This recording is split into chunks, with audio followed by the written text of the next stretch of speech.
குழு அறக்கட்டளை கோபிநாத் மூலமாக அனுப்பப்பட்டிருக்காரு. இவர் ஏற்கனவே சாலை ஓரங்கள் இருக்கிற குழந்தைகள், பெரியவங்க, அது மாதிரி கைவிடப்பட்டவர்களுக்கெல்லாம் உணவு அளிச்சிட்டு இருக்காரு. ரொம்ப சாதாரண மிடில் கிளாஸ்லேயும் ரொம்ப கஷ்டமான ஒரு வாழ்க்கை நடத்தினா கூட அந்த உதவியை செய்யணுங்கிற ஒரு எண்ணத்தில் செய்கிறாரு. ரெண்டாவது, இந்த பசுமையை வளர்க்கணுங்கிற ஒரு ஆர்வத்தில் ஓடி ஓடி வந்துட்டு இருக்காரு. இன்றைக்கி தகவல் கிடச்சி நம்மளோட வந்து சேர்ந்துருக்காரு. இவரையும் நம்ம வரவேற்று கூப்பிட்றோம். ரெண்டாவது, நம்மளுடைய குழந்தைகள் அத்தனை பேருக்கும் நம்ம குழந்தைகளை பார்த்து ரொம்ப இன்ஸ்பயர் ஆகிருக்காங்க. இவ்வளோ சின்ன குழந்தைகள் இவ்வளோ ஆர்வமாக இருக்கிறீங்கன்ட்டு. நீங்கள் தான் நாளைக்கு உள்ள இந்த வருஷம் தமிழ் தலைமுறையை காப்பாற்றக்கூடியவங்க, இந்த தலைமுறைக்கு பசுமையை என்னங்கிறத சொல்லிக் கொடுக்கக்கூடியவங்க. எங்களுக்கு அப்புறமா இந்த உலகத்தில் பசுமை வளர்க்குறதுல மிகப்பெரிய பொறுப்பு உங்களுக்கு தான் இருக்குது. உங்கள் மூலமாக இந்த இதே நிகழ்ச்சி வரணுங்கிறதுனால கேட்டிருக்கிறோம். இவங்களையும் அறிமுகப்படுத்துங்க.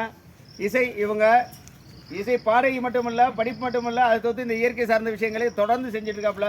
இவன் நிக்ஷிதா டான்ஸரும் பண்ணிட்டு இருக்கிறா, படிப்பும் படிச்சுட்டு இருக்கா. இந்த மாதிரி பசுமை இடத்துல அவன் மேகவர்ஷி நிறைய வேலையை செஞ்சுட்டு இருக்கிறா. ரொம்ப எல்லாரோடையும் இணைஞ்சு வருவா. இவன் சஜனி, இவன் வர்ற இப்போ 3 வருஷமாக வந்துட்டு இருக்கிறா. இப்போ தான் 7 வயசு ஆகுதுன்னு நினைக்கிறேன். 3 வருஷத்துக்கு முன்னாடியே வந்துட்டு இருக்கிறா. இவன் சோமேஷ், இவன் அபிமன்யு. எப்போ நடக்க ஆரம்பிச்சாலும் தரையில் அதுலேருந்து வந்துட்டு இருக்கிறான். இவன் நம்ம எல்லாருக்கும் சீனியர். இவன் தான்.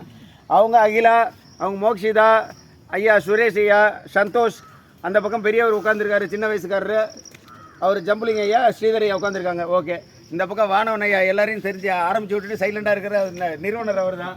அவர் பன்னீர், நான் சுப்பிரமணியன், ஐயா தயாநிதி, சங்கர் எல்லாரும் வந்திருக்காங்க. இன்னைக்கு கூட்டமே ரொம்ப கம்மின்னு நினைக்கிறேன், மழை காரணமாக இல்லைன்னா. ஆமாம், கோபியை திருப்புங்க, அப்படியே திருப்புங்க, நான் பிடிச்சிக்கிறேன் உங்களை. அப்படி பார்த்துங்க. இவர் தான் சங்கத்தினுடைய அமைப்பினுடைய செயலாளரே இவர் தான். நல்லா பாருங்க, பார்த்துங்க. ஓகே ஓகே, மிக அருமையான வாய்ப்பு. ஐயா, நீங்கள் உங்களுடைய கருத்துக்களையும் உங்களுடைய அனுபவங்களையும் சொல்லுங்கள், நாங்கள் தெரிஞ்சுக்கிறோம். எனக்கு இன்றைக்கி தான் நான் ஃபஸ்ட்டு வந்து நான் எனக்கு ரொம்ப சந்தோஷமாக இருக்குது. எனக்கு வந்து கோபிநாத் தான் இன்றைக்கி அனுப்பிச்சி விட்டாரு. இன்றைக்கி வந்து மர நாடகத்தை பற்றி விழிப்புணர்வு செய்யறதுக்கு வந்துக்கிறேன். அதாவது வந்து எதிர்காலத்தில் வந்து ஒரு 30 வருஷத்துக்கு முன்னே வந்து சென்னை எப்படி இருந்தது உங்களுக்கு எல்லாருமே தெரியும்.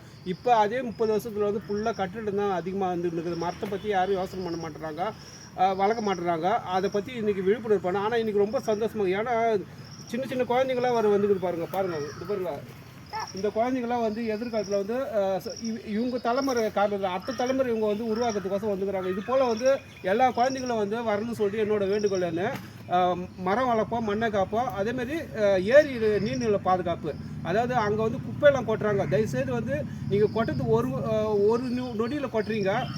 அந்த தண்ணியால் வந்து மீன் மாட்டில் அதில் இருக்கிற இயற்கையும் போகுது, அது நம்ம குடிச்சு நம்மளும் செத்து போயிடுறோம். அதையும் கொஞ்சம் இனிமேல் பண்ணாதீங்க தயவுசெய்து. அதுக்கு நீர்நிலையும் கொஞ்சம் பாதுகாப்புங்க. நன்றிங்க. ஏழைகள் நாயகர். ஏழைங்க சார்.